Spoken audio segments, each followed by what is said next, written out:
लो ना भुल भुलेखा प्रोग्राम नाल एक बार फिर असगर अली चिश्ती भुलेखा टीवी ते तुहाडी खिदमत च हाज़र है। अज दा साडा टॉपिक ये वे कि कश्मीर दे विच एक वाक़या हुंदा है, उहदे विच हिंदुस्तानी जिहड़े सिक्योरिटी एहलकार ने वो मारे जांदे ने ते इंडिया हमेशा की तरह बगैर सोचे समझे इल्ज़ाम जिहड़ा पाकिस्तान ते धर दिंदा है ते पाकिस्तानी उस चीज़ नूं किस तरह देखते हैं और अपनी आवाम नूं वो बड़ा ज़्यादा मुश्तिल करते हैं, बड़ा ज़्यादा गुस्सा दिवाते हैं, जोश दिवाते हैं, इस तरह दी गल्लां अपने मीडिया ते कर करके ते साडी आवाम नूं किस तरह देखती है, साडे लोग किस तरह देखते हैं, खास तौर पर लाहौरीए किस तरह देखते हैं। अज असीं उन्हां कोलों पुछने आ। लो जी साडे नाल एक दोस्त मौजूद ने, नाम की जी अपना?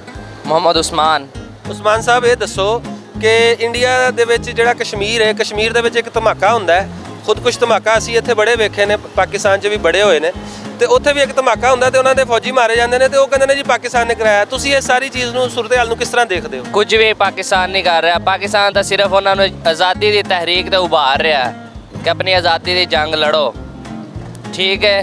तो जिहड़ा धमाका होया वो होया कश्मीरी नौजवान के हथों, तो हुण कश्मीरी नौजवान रुकण वाले नहीं है, उन्होंने विच तहरीक चल चुकी है कि तुसीं अगे वधना है तो वधना है, आपकी आज़ादी लैके रहनी है। लो जी साडे नाल होर दोस्त मौजूद ने, ना की जी अपना? हमाद तारिक। हमाद साहब ये दसो कि इंडिया कहता है जी जिहड़ा कश्मीर च धमाका होया है वो पाकिस्तान ने कराया है तो पाकिस्तान नूं सबक सिखाना चाहिए, ये करना चाहिए, वो करना चाहिए, तुसीं ये सारियां गल्लां सुन के की आखोगे?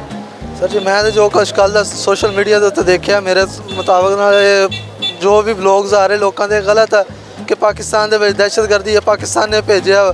पाकिस्तान इहो जिहा काम क्यों करेगा? एक एडा अहम तरीन दौरा साडे मुल्क दे विच सऊदी वज़ीर खारजा दा ते असीं उहदे दौरान इदां दा कोई नाउज़ बिल्ला करिए, नाले ना सानू की जरूरत है उन्हां दे नाल इदां कुछ करन दे? वो कश्मीर ते इन्ना जुल्म करदे, उन्हां दा कुछ ना कुछ तो रद्द अमल होएगा ना, रिएक्शन होएगा ना। तुसीं ये दसो कि जिहड़ा इस टाइम उन्हां दी हुकूमत ने एक मौकफ अपनाया कि जी पाकिस्तान नूं ये करांगे वो करांगे, तुसीं की समझदे हो कि ये जिहड़ियां गीदड़ भभकियां हैगियां इहदे उत्ते पाकिस्तानी आवाम की रिएक्शन दिंदी है?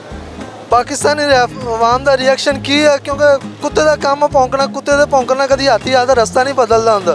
तो बाकी असी पाकिस्तानी कौम है, जो मर्जी आ जाए मैदान के असीं खड़े 65 भी सबक सिखाया, कारगिल भी इन्हों पता, हर शहर का इन्हों पता, जो भी दिल चाहे इन्हों का मैदान के आ जाए, असीं भी खड़े तुसीं भी आ घोड़ा तो आ घोड़े का मैदान है। लो जी साडे नाल एक बजुर्ग शायरी मौजूद ने, उन्होंने गल करने, ना की जी अपना? मोहम्मद आशिक। आशिक साहब ये दसो कि यह कश्मीर का रौला बड़ा पुराना चल रहा, जो दा पाकिस्तान बनया उदों दा कश्मीर जिहड़ा एक ऐसा इलाका है, ऐसा खिता है जिहड़ा फैसला होना ये बाकी है।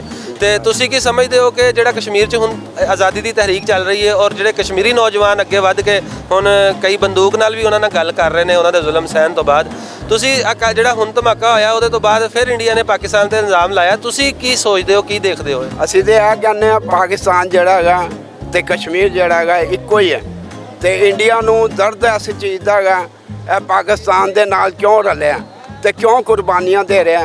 असीं यह दुआ करने अल्लाह कोलों, या अल्लाह साडे ना कश्मीरियां नूं साडे पाकिस्तान नूं कायम दायम रखे ते इन्हां नूं अल्लाह ताला इज्जत नाल बरी करे ते अल्लाह इन्हां नूं आज़ाद करे। लो जी साडे नाल होर दोस्त मौजूद ने, ना की अपना?